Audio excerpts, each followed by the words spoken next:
Thumbs up when ready. In the back, everybody.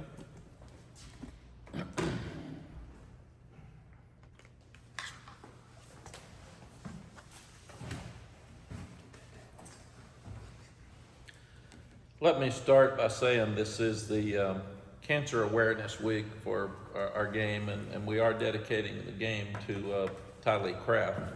We're not sure he'll be able to come. We're hoping he'll feel better by then. And I appreciate all the thoughts and prayers and the GoFundMe that was put forth to try to help the family. People have really stepped up and done a tremendous job in that area. So please keep Tylee and his mom September in your thoughts and prayers, and please continue to support the GoFundMe program because it's so expensive for people who are sick. And we have another player on our team that has cancer, Cal Tierney. He was a tight end. It's been more of a miracle on the other side where Tylee's fighting. Cal's doing so well, and he had some cancer removed in the spring. He's not playing, but he is working out every day and around the team. And sometimes we talk so much about Tylee that we forget about Cal. So we want to make sure that everybody knows he is doing very well and progressing. And each of the players will pick someone in their life that is has been affected by cancer, a family, and they will dedicate the week to them, and that's something that we do each year. So, but again, continue to pray for Tylee. I'm going to wear his shirt all week. We'll wear t-shirts in his honor for the Bell Tower Walk on Saturday, because this is a big week to pick him up and try to help him moving forward. Also, it seems like there is progress in the mountains. We want to continue to have thoughts and prayers in the mountains. I love how people have stepped up, and so many of the country music stars. Eric Church just donated a song, and they're talking about concerts, and so people are trying to help. And it's a long, hard road, but when everybody pulls together, this country can be really, really powerful. And we've got friends that are talking about not being able to go back to school maybe all year. And what do? Do you move? Do you have homeschool? You don't have a house for 2 months. Where do you live?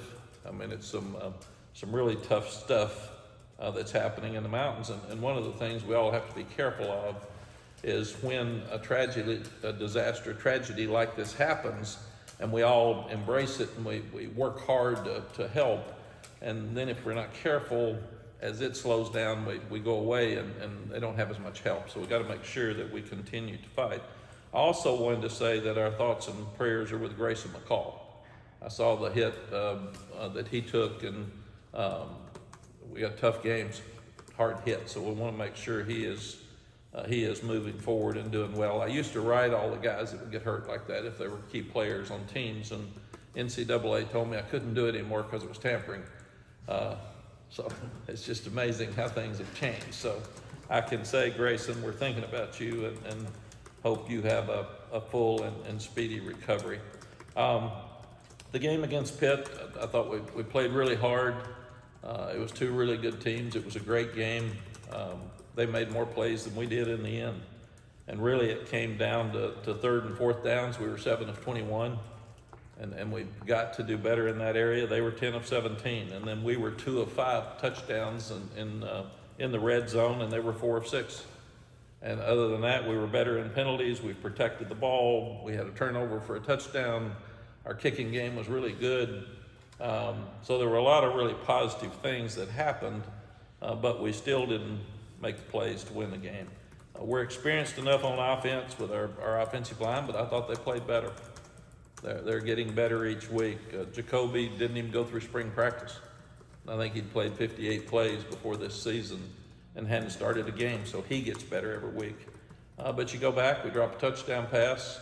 We have a pass overthrown that's wide open in the end zone for a touchdown. We don't make a 4th and 1. We're 2 of 6 on 4th downs on our end of the field. So all of those things win the game.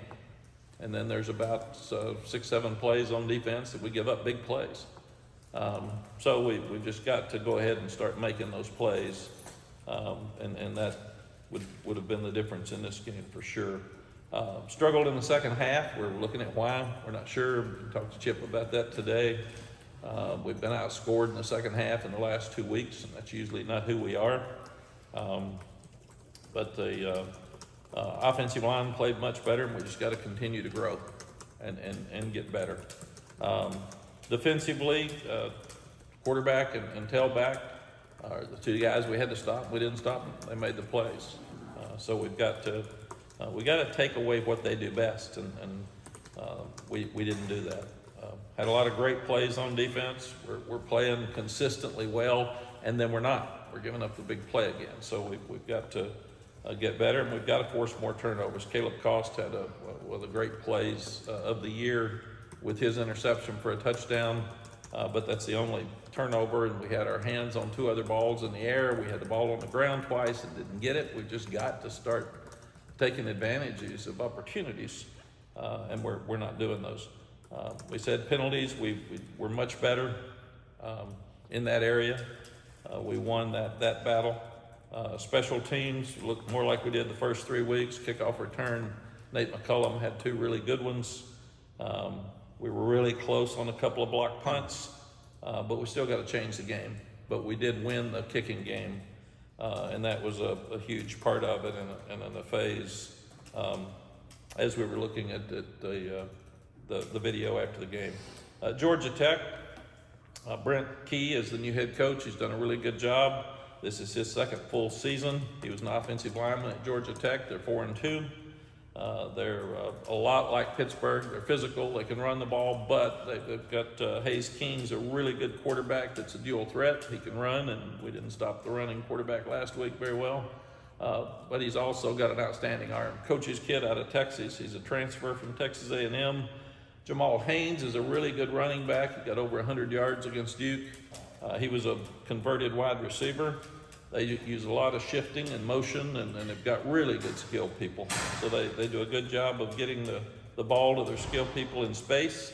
They're only giving up 19 points a game, so they're playing much better defense than last year. Last year we had a shootout with them, but they're playing great defense right now. Their rush defense is only giving up 87.5 yards per game. And 44, Kyle Eford, leads the team in tackles with 42, and he's all over the place. He's really a good player, and he's fun to watch. You look at college football in general, it's crazy right now. It's down to who makes the best plays at the end, because there's just a fine line between most teams. There's some that are better than everybody else, and everybody else got a chance each week. You look at Vanderbilt beats Alabama, #1 Alabama. They did it by keeping the ball 40 minutes. Washington gets beat by Rutgers last week and beats Michigan. Michigan last week beats Minnesota by 3 points. Minnesota goes and beats USC. Then you look at A&M beats Missouri badly. Missouri is a top 10 team. You start looking at Miami's down 25 against Cal and comes back and wins. Virginia has an 18-point fourth quarter and wins. If you look at James Madison, as good as they looked against us, they got beat 19-21 against Louisiana Monroe. It's really, really crazy to see how college football is right now, because you just don't know. Every week that you walk out there, it's exciting, but we're headed more toward the NFL. I'll bet you we'll end up having some 8-win teams in playoffs, because you've just got to make the plays each week. And that's just something happens. So from our coaches, we've got to continue to coach better. People that coach the best are going to be the ones that are going to win, because it comes down to those 10 plays a game. And that's what you got to do. I thought our guys were ready to play. I thought they played really hard. We've just got to continue to help them as coaches and help them make plays. Questions? So when you're looking at the film and you're talking about these 10 plays, and it seems like every game just about is like that, when you start adding up those plays, is it around 10 each week for you guys? Or maybe in this week, was there maybe more because of the big plays defensively and some of the missed opportunities on offense? Yeah, no, there were 8 on defense. And they're probably, like I said, we dropped a touchdown pass. We don't make a 4th and 1. A pass is overthrown to the end zone that could have been a touchdown. We don't make 4 of the 6 fourth downs that all could have been touchdowns. So You could ask Chip exactly. I sat down and I went over all 8 with the defense this morning and why and what happened and what we could have done differently. How do we start having fewer? And then I just did the same thing with the offense, and I'll do the same thing with the special teams this afternoon. You mentioned the 4th and 1 the other night. You were talking about analytics, and you've talked a lot about analytics the last few years. When did analytics become a thing for you, and was there any form of analytics when you were at Texas? And if so, did you rely on anything like that? Yeah, Andrew, it's a good question. I haven't thought about it, so I'll try to give you an answer here. When we were at Texas and we started playing Texas Tech, and Mike Leach was going for 4th down every time. He went for 13 4th downs against us one time in Austin. I think he made 4 of them. He said, I was going to get beat anyway, so what the heck? We'll go for it. So we made a decision when we were playing Mike Leach, if we crossed the 50, there were no field goals. Everything was 4th down because you're going to have to score touchdowns because he was going to score some touchdowns. So that was kind of analytics. We didn't know it at that time. There wasn't such a thing. And now we get an analytics report every Monday. We really get it Sunday. So we go over it in a staff meeting this morning, and they agreed with everything we did except one. They thought I should have gone for the 4th and 2 that we didn't go for on the -30, I think.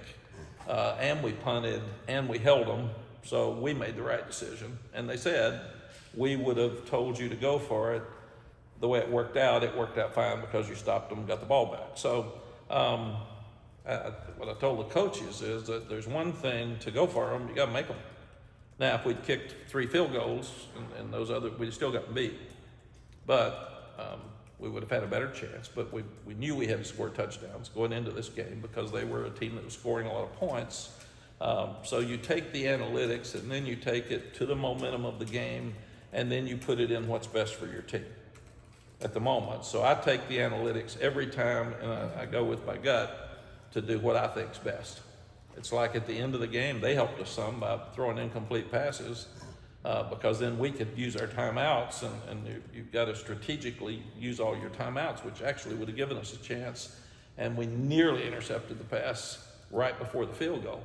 If we do that, I mean, we're driving to score to tie it up instead of them getting 10 points. So analytics is something that all of us are looking at. Like I said after the game, I think is when we start the game, I will turn to Alex Mars, and when we get the ball and it's 1st and 10 at the 20, 25, they will say 1 yard is a go.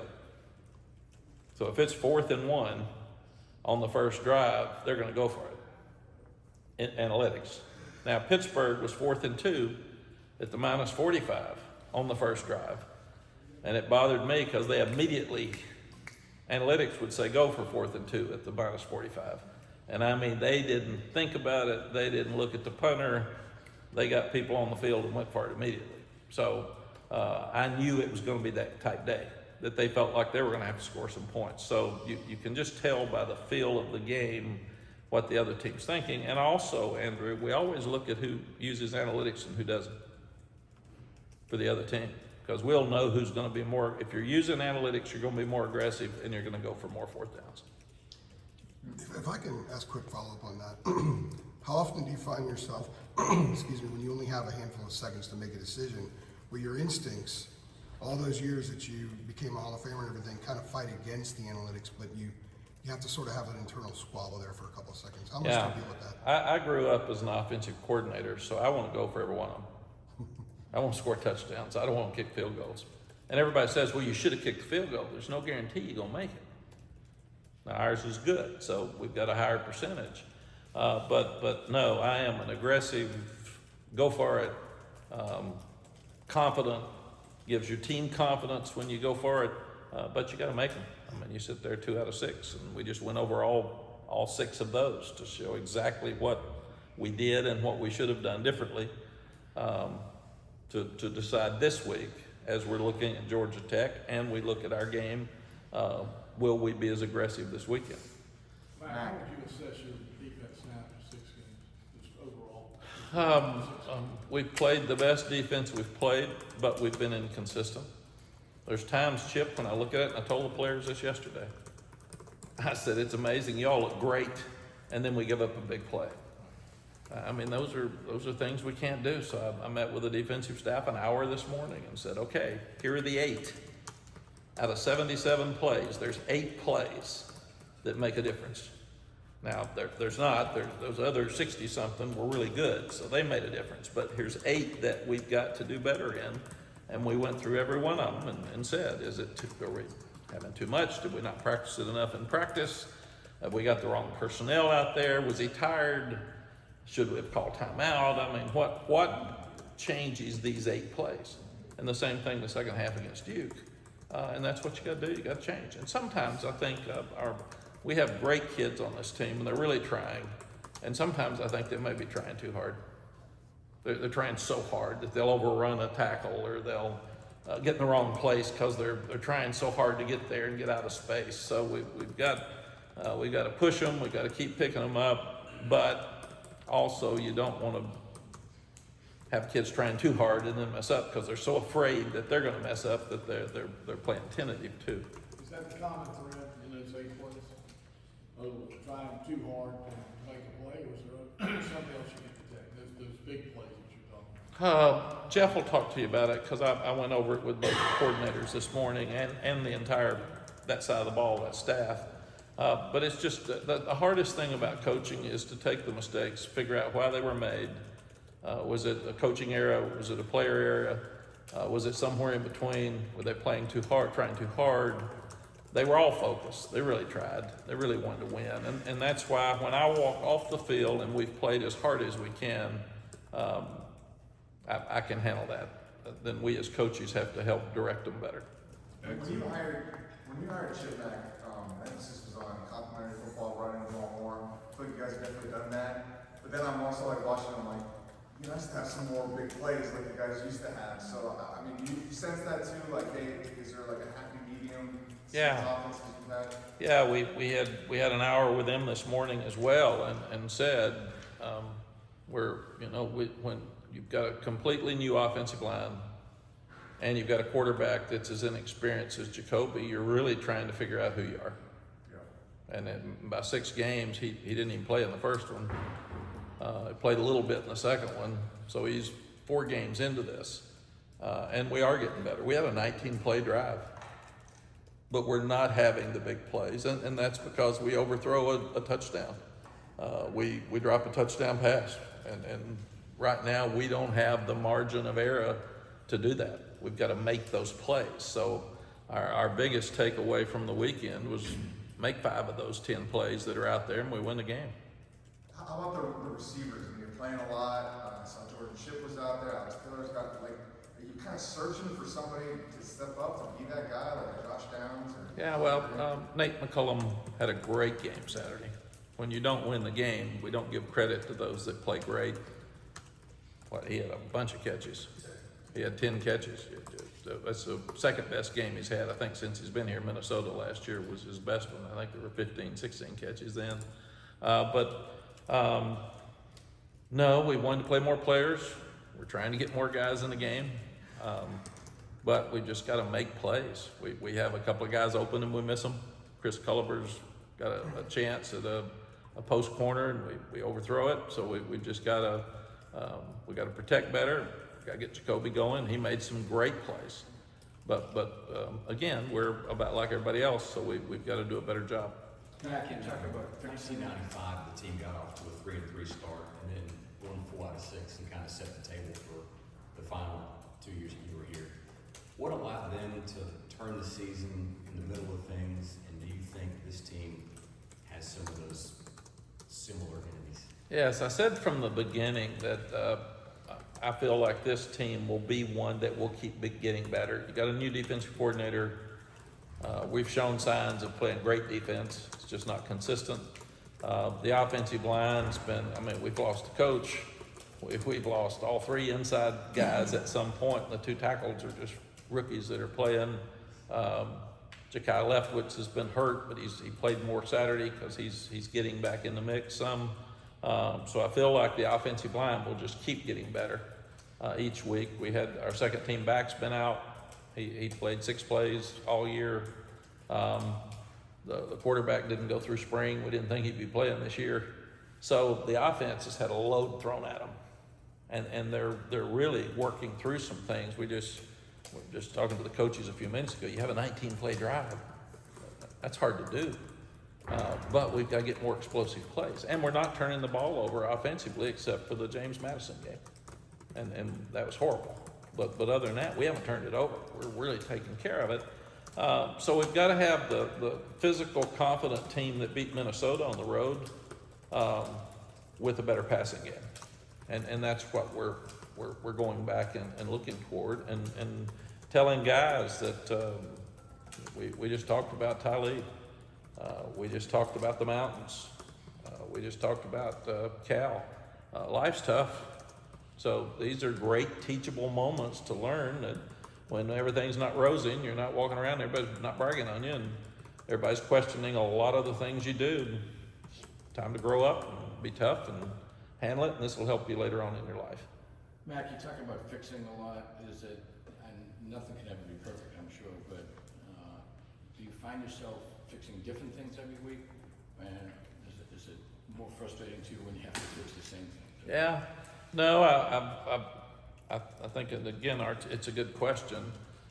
There's some similar things that you have to get fixed, but usually if it's the same thing, you usually change the player. That's it. But are you doing too much? Are you working on the things that you're doing in the game enough in practice? Are you getting the ball to the right guys?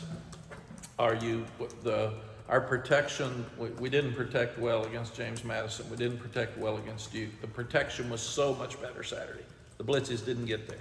We didn't have the same problem. So we're fixing things. There's usually more to fix with a new offense because you're not sure who you are, so you're trying to figure it all out, and then you're leaning on what you do best, better. And I think we had 1 sack. We didn't get a sack, but we only gave up 1 sack Saturday. So we're actually protecting better than we have since we've been here.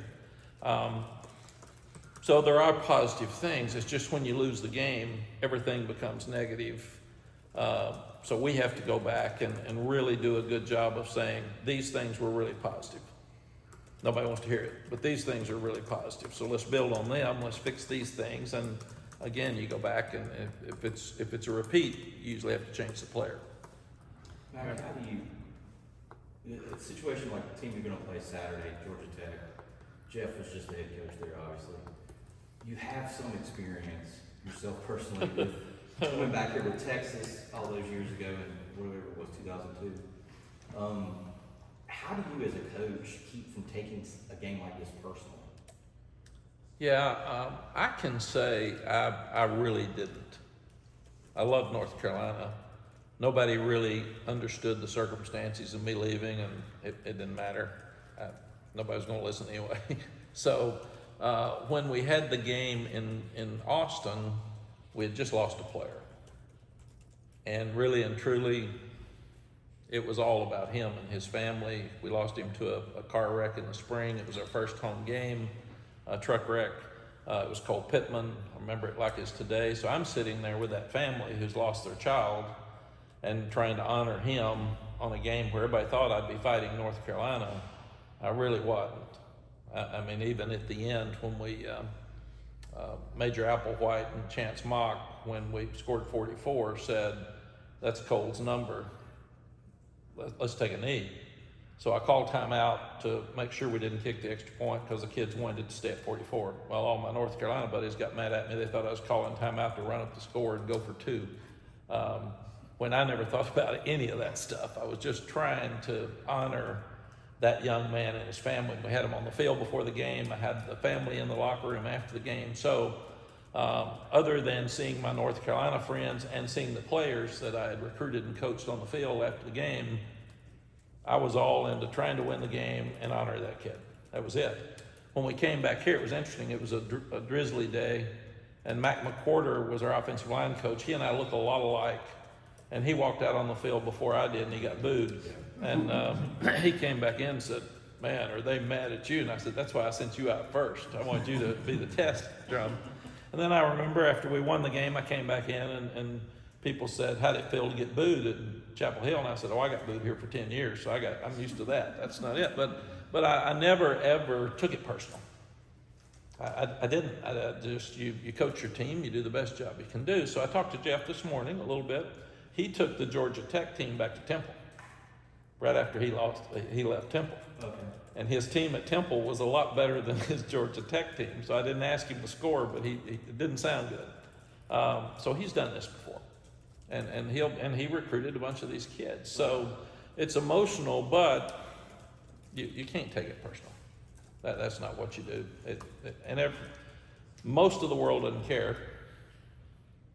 Only the Texas and North Carolina fans cared when I came back here. Nobody else cared. And after it's over, nobody remembers it or cares. So it really would be very, very selfish for you to think it's about you when it's really not. It's about the kids and the two universities. So did you get, if I could just follow up on that, AJ? Yeah. So did Jeff give you a laugh today when he told you that? Like when you, No, okay. Yeah, no, I told him, I said, I've done what you're about to do. And he said, me too. Okay. And it wasn't good. So he said, I'm good. I've moved on. We got things we need to fix on defense, and we got to play better. So that's what he'll tell you in a minute, I'm sure. I was just gonna add really very quickly, you said nobody cared. That game was an ABC primetime game, wasn't it? Which one? When you came back here? I don't even I think it know. was an ABC primetime Was it? game. It was a pretty good game. Yeah.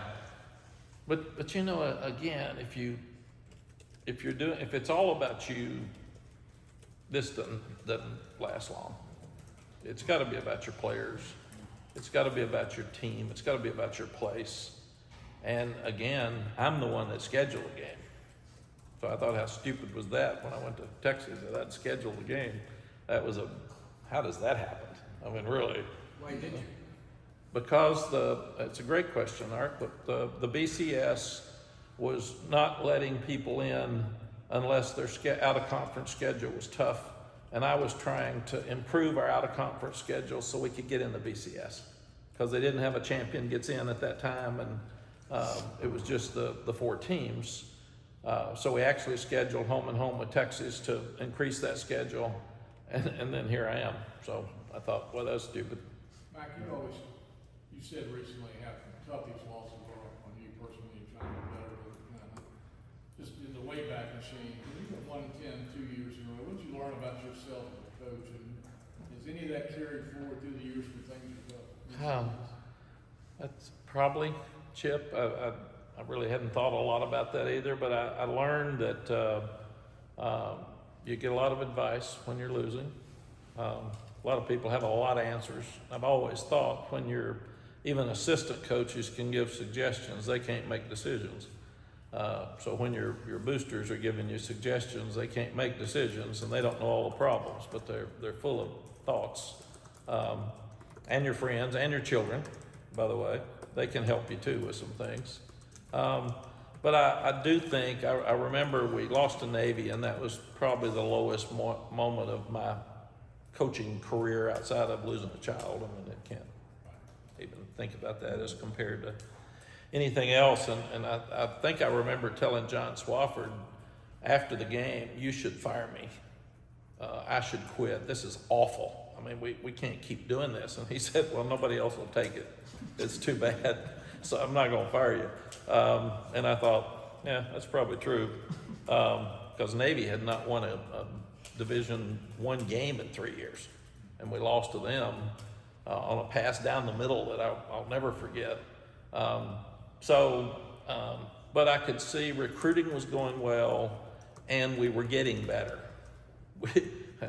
As I said, we couldn't look at wins and losses. We had to look at wins that were kind of like some of the things I'm talking about today. If we gained more yards than they did, if we didn't fumble the ball, those things were wins. So we were having to find our wins, but the kids were playing hard. And I really feel like, Chip, when you spend all your life recruiting these kids, and then you're coaching them every day, if they go out there and they do everything they can do and try their hardest, and I thought our coaches did that Saturday, and I thought our players did that Saturday, then you come back in and you try to help them correct things. But I can't handle a team that doesn't give everything they got. I just can't coach that. And that's so.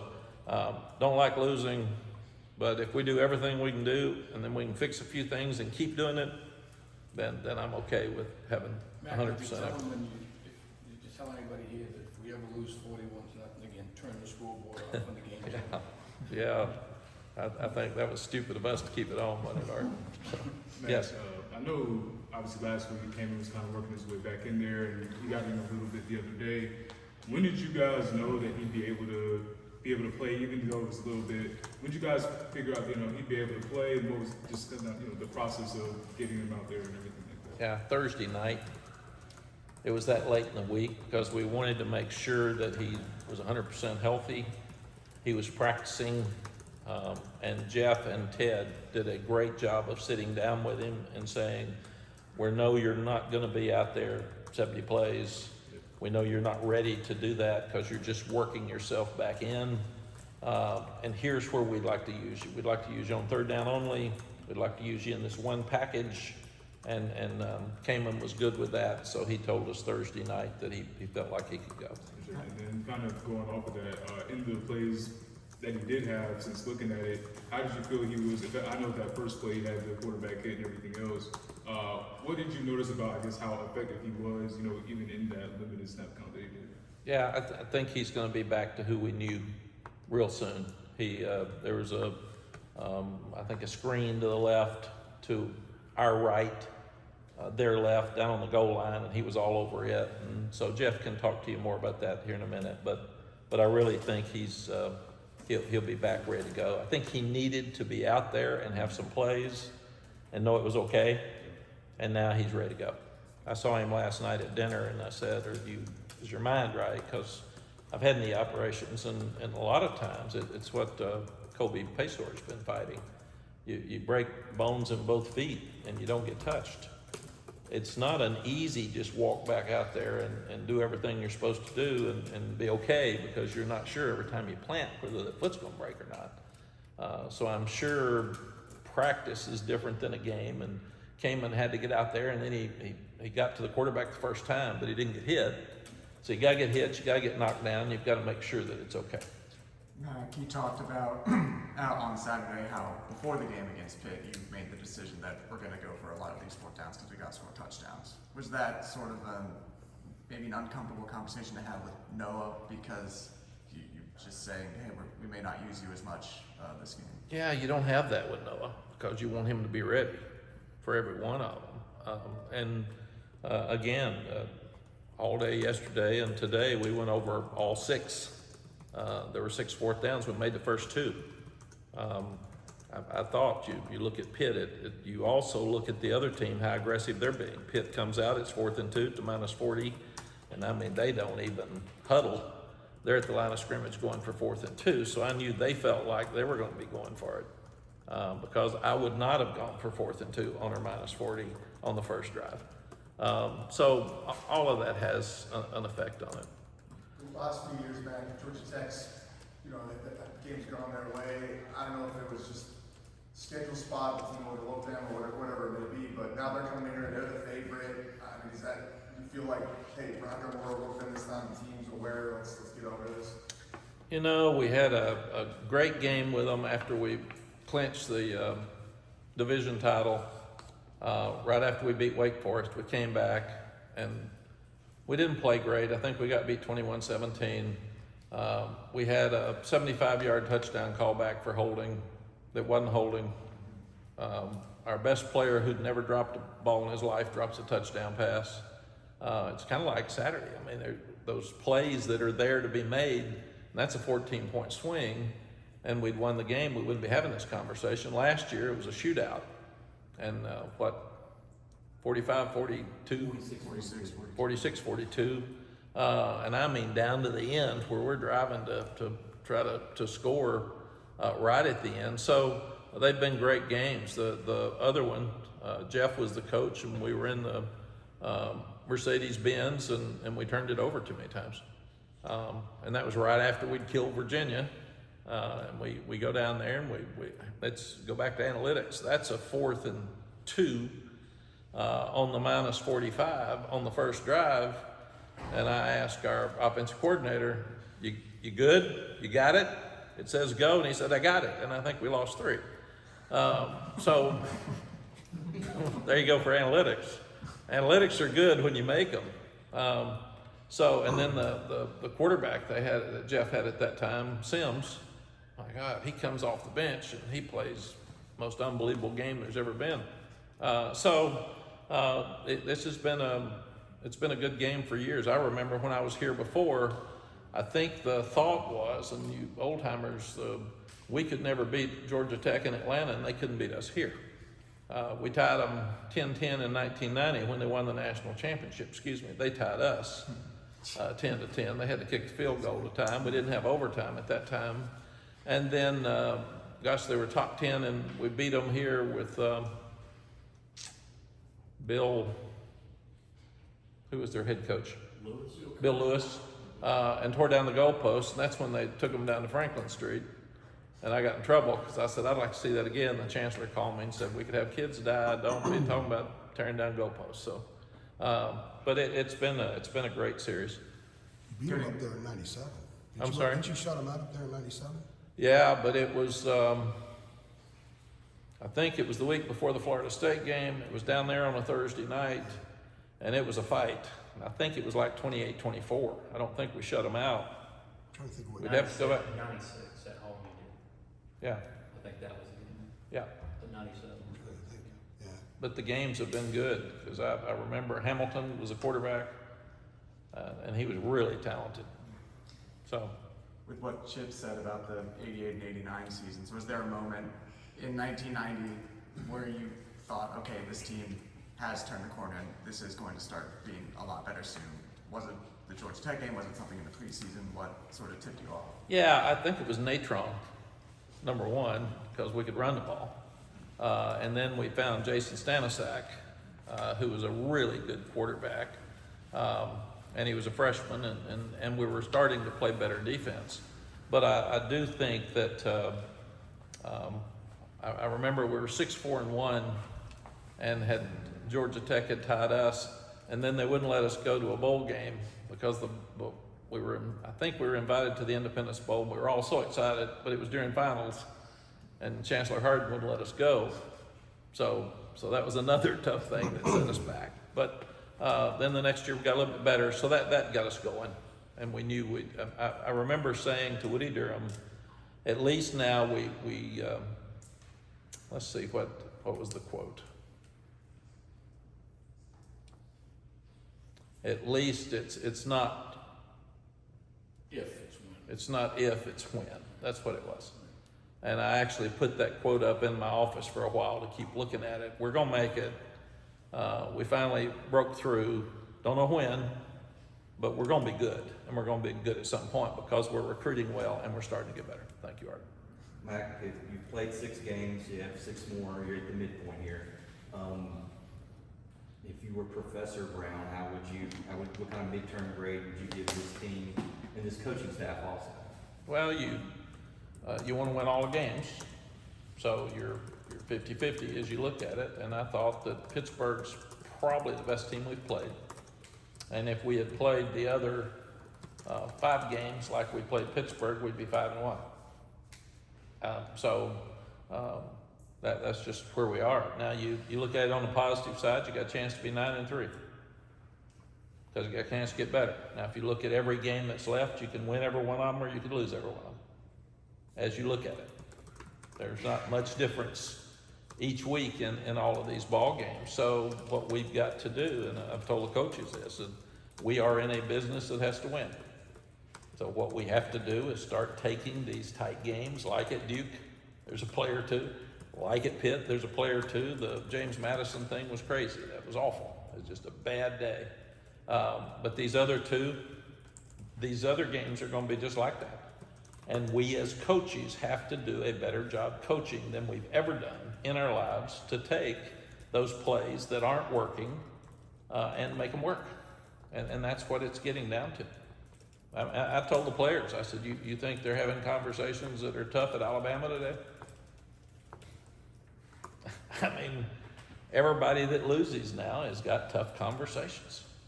And the fact that the clock runs faster, when somebody can hold the ball against you, you can get beat. I mean, that's one of the great things Georgia Tech does. They dominate time of possession. So, because they can run the ball. And their quarterback's really, really talented, but he's a dual threat. So that's what you got to look at this weekend. How much tougher are the conversations when you've lost 3 in a row? With With the players, and do you see them receiving everything the same way? You know, a lot of people start pointing fingers, and I told them the other day, make your focus so strong that you don't let distractions get in the way. And that's what you got to do. It's a great learning experience for them. And we don't blame players.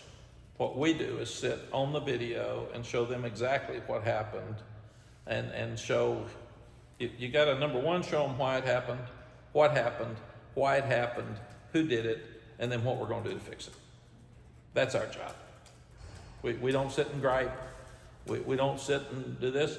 And if a player continues to make the same mistakes, at some point you change players if you've got someone else that can be in his position. But that's what we do. So when the players say what happened, you show them. And you have to be careful, because you want to show them the positives, and you've also got to show them the things that didn't go well that you can fix.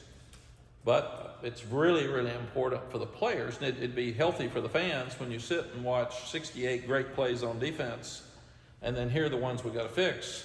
The players can say, God, we played good, man. We got to make 8 plays. That's it. And you got to make them on Tuesday, and you got to make them on Wednesday. And I've also said, Joel Klatt had a great little analogy a month ago about why there will be more upsets in modern day football than in the past. And it was all about the distractions that kids have. They've got social media. We didn't have any of that. They've got it, good and bad. After a win, they brag on them too much. After a loss, they beat you up too much. And it's somewhere in between, always, the truth. When you're never as good as they say you are after a win, you're never as bad. I told the guys yesterday, after we win, I get back and watch the video, and I'm mad because the same 8 plays that we got to fix, but nobody sees them because you win, everybody lets them go. And then he said, and you got agents that are talking to you all the time. Then you've got transfer portal, first time you get mad. Then you've got NIL, I want more money.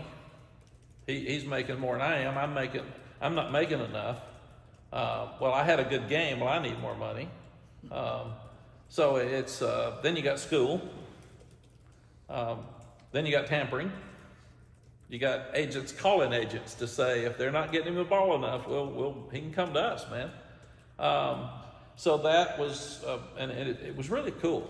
But I watched it, and I thought, that makes a lot of sense to me. They got a lot of things on their mind right now that we never had. And it's going to lead to more distractions, and it will lead to more upsets. Anything else? Good. Got it? Thank you, Coach. See you all Saturday.